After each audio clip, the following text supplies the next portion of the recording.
하나님의 말씀 에레미야서 19장 말씀입니다.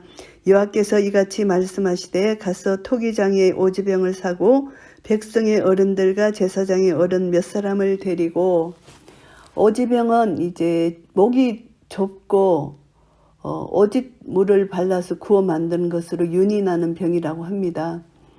일단 구워진 오지병은 부분적으로 고칠 수 없기 때문에 토기장이가 마음에 들지 않게 구워진 것은 깨트릴 수밖에 없다. 이것을 여기서 비유하는 말씀입니다. 그래서 이스라엘 백성들이 마치 토기장이가 오지병을 구워서 깨트리는 것처럼 이 오지병을 비유하면서 심판받을 수밖에 없다. 이 말씀을 하시려고 지금 이 비유의 말씀을 하십니다. 그런데 백성의 어른들과 제사장의 어른 몇 사람을 데리고 오라, 이것은 백성을 대표하는 것입니다. 이 지도자들에게만 하나님이 이 심판을 선언하신 것이 아니라 백성을 대표하는 이 사람들에게 얘기하기 때문에 결국은 예루살렘 전체 거민들에게 공개적으로 말씀하시는 것이라고 볼 수 있습니다. 이르기를 너희 유다 왕들과 예루살렘 거민아, 여호와의 말씀을 들으라. 만군의 여호와 이스라엘의 하나님이 이같이 말씀하시되 보라, 내가 이곳에 재앙을 내릴 것이라. 무릇 그것을 듣는 자의 귀가 진동하리니 재앙을 내릴 것이다. 유다 통치자들을 전체적으로 보고 연설하는 것입니다. 재앙을 내릴 것이라는 것입니다. 이는 그들이 나를 버리고 이것을 불결케 하며 이곳에서 자기와 자기 열조와 유다 왕들의 알지 못하던 다른 신들에게 분향하며 무죄한 자의 피로 이곳에 채웠음이며, 이곳을 불결하게 했다.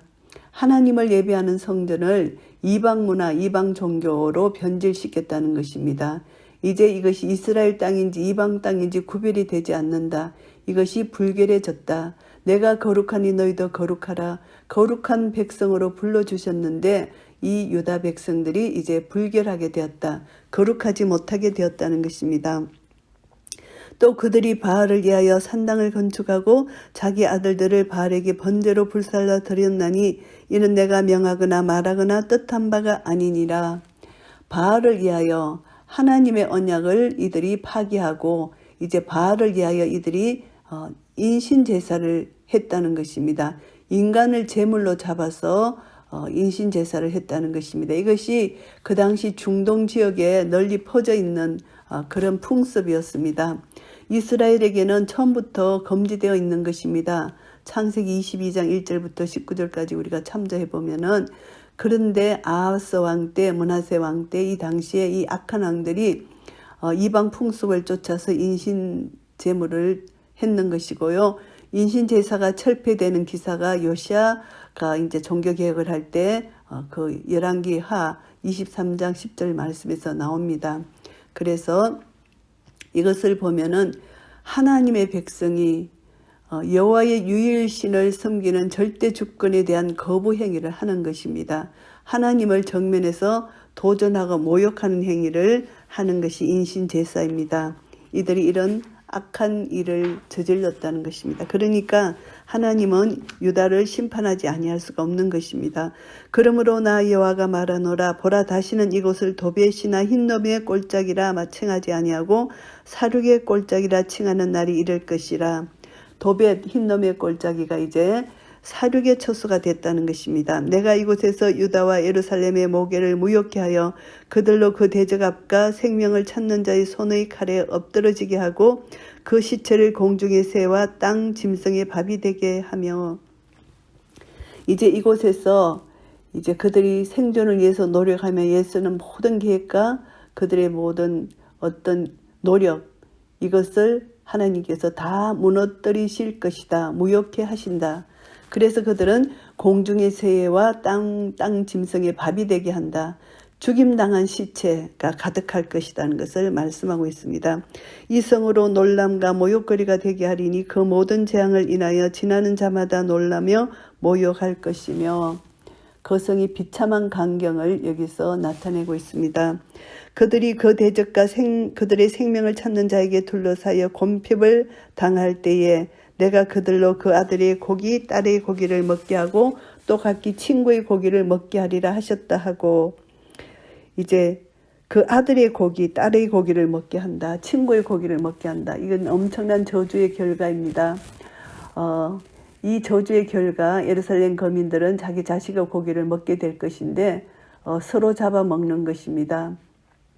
그래서 하나님이 금지한 것을 이들이 이제 제약으로 말미암아 이렇게 하게 되는데 인육을 먹게 되는 장면이 북이스라엘과 아랍과의 전쟁 때 열왕기하 6장 24절부터 나오고요. 그리고 또 바벨론에 의해서 예루살렘이 포위되고 공격당했을 때 또 이들이 자기 자녀를 잡아먹게 되는 것입니다. 에레미야가 2장 20절, 4장 10절 말씀에 나오는 내용입니다. 그래서 자기 자녀들의 고기를 먹게 되었다. 이건 엄청난 죄악이죠. 인간으로서 할 수 없는 일이 벌어진 것입니다. 이것이 이들의 참혹한 저주의 결과로 나타나는 것이고요. 너는 함께 가는 자의 목전에서 그 오지병을 깨트리고 이제 오지병이 깨트려집니다. 깨트릴 적절할 때가 되었습니다.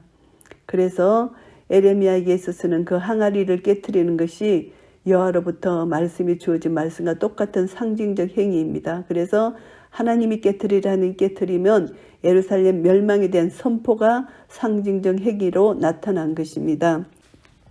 그들에게 이르기를 만군의 여호와께서 이같이 말씀하시되 사람이 토기장의 그릇을 한번 깨트리면 다시 완전하게 할 수 없나니 이와 같이 내가 이 백성과 이 성을 파하리니 그들을 매장할 자리가 없도록 도벳에 장사하리라. 이제 한번 깨트리면은 이것을 회복할 수 없다는 것을 말씀합니다. 그래서 토기장이가 용궤를 깨트리고 이제 산산조각이 난 이것을 다시 붙일 수 없는 것처럼 이 유다에게는 심판이 있을 수밖에 없다. 이것을 말씀합니다. 그래서 시체를 묻을 수 없을 정도로 그것은 완전히 공동묘지가 된다는 것입니다. 썩은 이 시체를 야생 짐승들이 먹는 밥이 되고 말 것이라는 것입니다. 나 여호와가 말하노라 내가 이곳과 그중 거민에게 이같이 행하여 이 성으로 도백 같게 할 것이라. 파멸의 장소, 살육의 장소로 사용하시겠다. 이것을 말씀합니다. 예루살렘 집들과 유대 왕들의 집들 곧 그 집들이 그 집 위에서 하늘의 만상에 분향하고 다른 신들에게 전제를 부음으로 더러워졌은즉 도벳 땅처럼 되리라 하셨다 하라. 이 도벳이 살육과 파멸의 장소로 상징적인 것으로 이렇게 말씀하고 있습니다. 도벳이 그런 장소가 된다는 것이죠. 그래서 도벳이 그런 땅이기 때문에 이 이스라엘 전체가 도벳 땅처럼 된다고 이렇게 말씀하시는 것입니다. 그래서 이 도벳 땅은 더럽혀진 곳, 이것을 말씀합니다. 이들이 그 번제를 제사를 이방 신에게 제사를 했기 때문에 죽음을 당할 수밖에 없다. 그래서 다른 신들에게 전제를 붓고 하늘의 만상에 분향한 이 죄의 결과가 바로 더러워진 것 땅을 심판한다. 하나님께서 살육한다. 파멸한다. 그러니까 그 땅이 도벳 땅처럼 된다. 거대한 공동묘지처럼 된다는 것입니다. 에레미야가 여호와께서 자기를 보내사 예언하게 하신 도벳에서 돌아와 여호와의 집들에 서서 모든 백성에게 말하되 만군의 여호와 이스라엘의 하나님이 말씀하시되 보라 내가 이 성에 대하여 선언한 모든 재앙을 이 성과 그 모든 촌락에 내리리니 이는 그 목을 곧게 하여 내 말을 듣지 아니함이니라 하셨다 하라.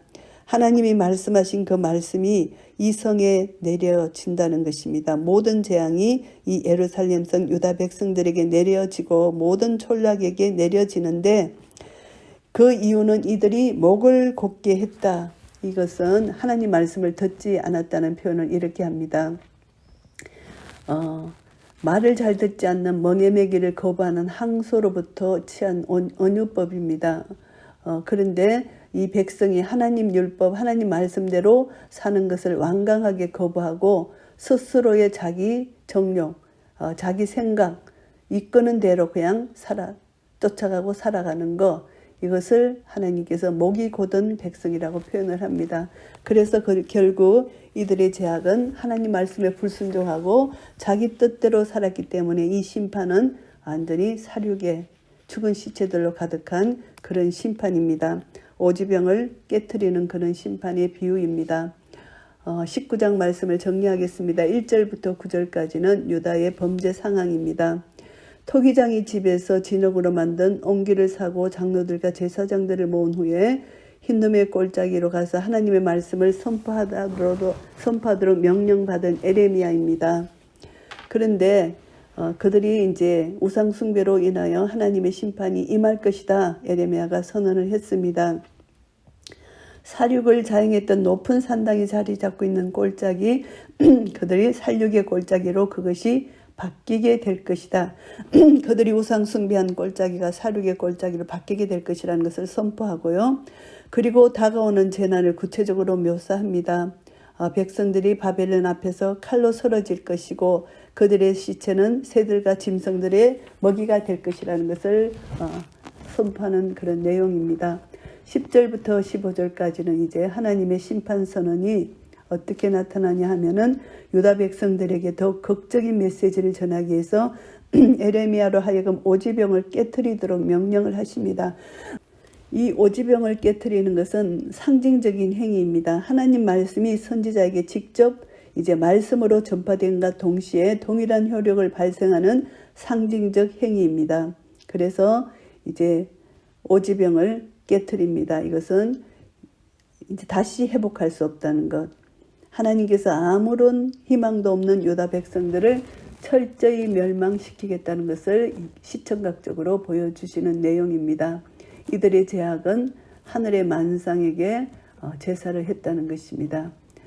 이것이 하나님의 심판의 이유입니다. 그리고 이제 에레미야는 도벳에서 예루살렘으로 돌아오자마자 곧 성전 마당으로 나아가서 유대에 대한 최종적인 심판을 선언합니다. 유다의 미래가 멸망으로 나타나게 된다고 단언을 합니다. 그런데도 불구하고 이들은 하나님의 수많은 경고의 말씀에도 불구하고 하나님 말씀에 귀를 기울이지 않았다는 이유있지만 지금도 귀를 기울이지 않고 있는 것입니다. 그래서 백성들이 하나님을 대적하고 하나님 말씀을 순종치 않을 때 하나님의 거룩하신 이름을 두시겠다고 약속하신 성전마저도 파괴시켜 버린다는 말씀입니다. 그래서 하나님의 말씀을 불순종한 유다는 선민으로서의 모든 특권을 상실할 수밖에 없다는 것을 알게 됩니다. 그래서 결국은 하나님 말씀을 순종하지 않고 우상을 섬길 때는 하나님은 반드시 심판을 하신다는 거 우리 다시 한번 철저히 깨닫게 되고요.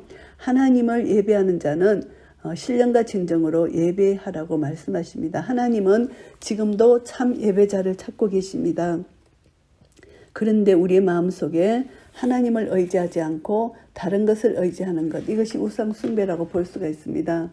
그래서 우리를 다시 한번 돌아보면서 온전히 말씀 따라 순종하고 살아가는지 아니면 내가 의지하는 것이 세상적인 어떤 것이 따로 있는지 다시 한번 내 자신을 살펴야 됩니다. 그래서 이제 우리는 이미 예수 그리스도로 말미암아 구원받은 자입니다. 그래서 이제 구원의 기쁨과 감격 때문에 우리는 더욱더 하나님을 사랑하기 때문에 이 말씀에 순종하게 됩니다. 그래서 말씀의 거울에 내 자신을 비추고 하나님의 사랑을 이처럼 많이 받은 내가 하나님 말씀을 불순종하는 것이 있는가 살피고 하나님을 더욱더 사랑하고 우리는 저주받기 때문에 순종하는 것이 아니라 우리는 이미 복된 자리에 들어온 자들입니다. 그렇기 때문에 하나님의 사랑이 너무나 크고 감사해서 하나님께 사랑을 드리고 싶은 이 마음으로 우리는 순종해야 된다는 것이 구약과 신약의 백성들의 다른 것입니다. 그래서 우리는 하나님의 은혜에 감사해서 우리는 순종할 그런 마음이 절로 내 속에서 생기는 것이죠. 그래서 우리가 이 말씀이 육신이 되어 우리 가운데 거하시는 예수 그리스도가 우리 안에 계시기 때문에 말씀은 살았고 운동력이 있고 말씀은 영이요 생명이시기 때문에 이 말씀의 능력을 의지하여 오늘 또 내일 또 오직 이 생명의 말씀은 혼과 영과 관절과 골수를 찔러 쪼개기까지 하시는 이 생명의 말씀을 통해서 우리를 다시 한번 거룩해 하시고 우리를 예수님의 형상으로 닮게 하시는 놀라신 하나님의 사랑을 다시 한번 깨달아서 말씀에 순종하여 한 걸음 한 걸음 나아갈 때 내 안에 계신 예수 그리스도가 나의 삶을 통하여 나타남으로 하나님께 온전한 영광을 돌려드릴 수가 있는 것입니다. 우리는 심판받고 저주받기 때문에 순종하는 것이 아니라 우리는 이미 복된 자리로 들어왔기 때문에 이 사랑과 은혜에 감사하고 감격해서 하나님 은혜, 하나님을 사랑하는 마음으로 우리는 순종할 때 이 온전한 순종이 참 예배자의 모습으로 신령과 진정으로 하나님께 드리며 우리가 날마다 우리의 삶이 하나님께 산제사로 드리는 영적 예배가 될 것입니다. 이런 은혜가 우리 모두에게 있으시기를 예수 그리스도 이름으로 축복합니다. 아멘.